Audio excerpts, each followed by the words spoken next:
Tuangazie sasa habari za fulusi ambapo kongamano la mwaka 2026 kuhusu uunganishaji Afrika kidijitali lilianza jijini Nairobi, huku wito ukitolewa kwa serikali za Afrika zifanye maamuzi yatakayowezesha uunganishaji kamili wa bara hili ili kunufaika na uchumi dijitali.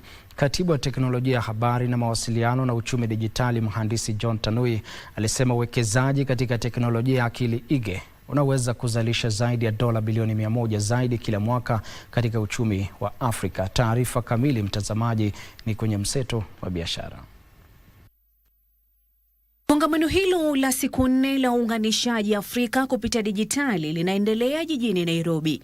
Katibu huyo wa idara ya teknolojia ya habari na mawasiliano na uchumi dijitali alihimiza mataifa ya Afrika kuongeza uwekezaji katika miundo msingi ya interneti ili kufungua fursa zaidi za ajira na kubuni utajiri. Kenya remains steadfast in its commitment to work with all African nations and global partners to ensure that we build a connected Africa that is resilient, sovereign, and globally competitive.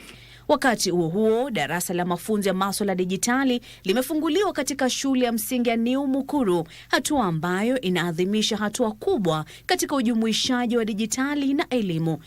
Madarasa hayo yaliyo na vipakatalishi 20 yanayohudumu kwa usaidizi wa kituo cha masuala ya teknolojia ya habari na mawasiliano cha Mukuru yananuiwa kuongeza maarifa kidijitali na kuandaa wanafunzi kwa uchumi unaoangazia dijitali. Waziri wa habari, mawasiliano na uchumi dijitali William Kabogo alisema mradi huo unanuiwa kuongeza uunganishaji wa interneti na mfumo wa dijitali kwa jamii nzima ili kufanikisha masomo, usalama na biashara za humu nchini.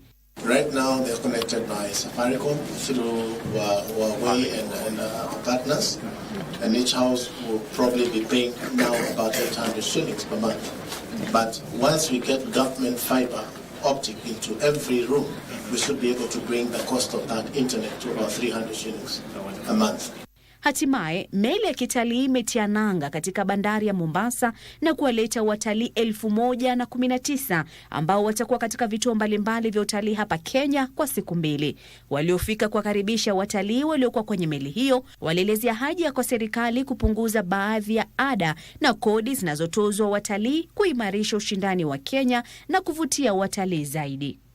If a tourist pays once, he doesn't pay any other time. If he comes there, he docks, he pay once, then he doesn't have to pay any time. Because if you do that, then we'll enable them to come out, to go to other attraction center, so that at least their currencies can be used here in our county of Mombasa and any other areas in the jurisdiction of our country.